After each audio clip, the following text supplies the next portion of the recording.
আসসালামু আলাইকুম, ওয়েলকাম জানাচ্ছি কুকিং স্টুডিওর আজকের আয়োজনে। আজ আমি আপনাদের তৈরি করে দেখাবো রেস্টুরেন্ট স্টাইলে ডালঘুটনার কোল্ড কফি। আশা করছি ভিডিওটি ভালো লাগবে। তো চলুন ফ্রেন্ডস, দেখে নেওয়া যাক রেসিপিটা কীভাবে তৈরি করে নিতে হয়।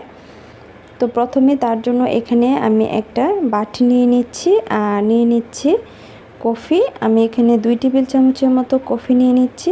আর কফির জন্য এখানে আমি চিনি নিয়ে নিচ্ছি 3 চামচের মতো। যেহেতু কফিটা খেতে আপনার একটু তেতো, কিন্তু আপনারা চাইলে পরবর্তীতেও চিনিটা অ্যাড করতে পারবেন, সেটা আমি পরবর্তীতে বলে দিব। তো এখানে আমি 2 চামচ কফির জন্য কিন্তু এখানে 2 চামচের মতোই পানিটা অ্যাড করেছি, আপনারা দেখতে পাচ্ছেন। তো পানিটা দিয়ে দেওয়ার পর আমি একটা ইলেকট্রিক বিটার দিয়ে আমি এটাকে বিট করে নিচ্ছি।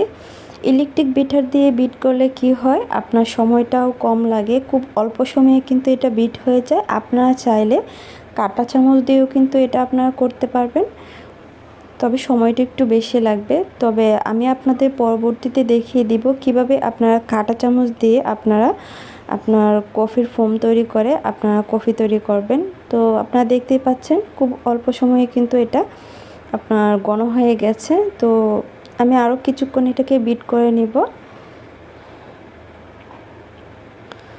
তো অল্প কিছুক্ষণ বিট করার পরেই কিন্তু এটা ফোমে পরিণত হয়ে গেছে। এটা আমার কমপ্লিট হয়ে গেছে। এখন আমি এখানে 2টা গ্লাস নিয়ে নিচ্ছি।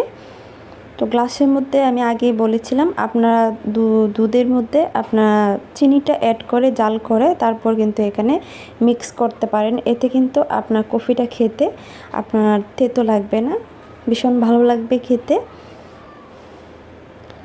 তো এখন আমি এখানে কফিটাকে অ্যাড করে দিচ্ছি।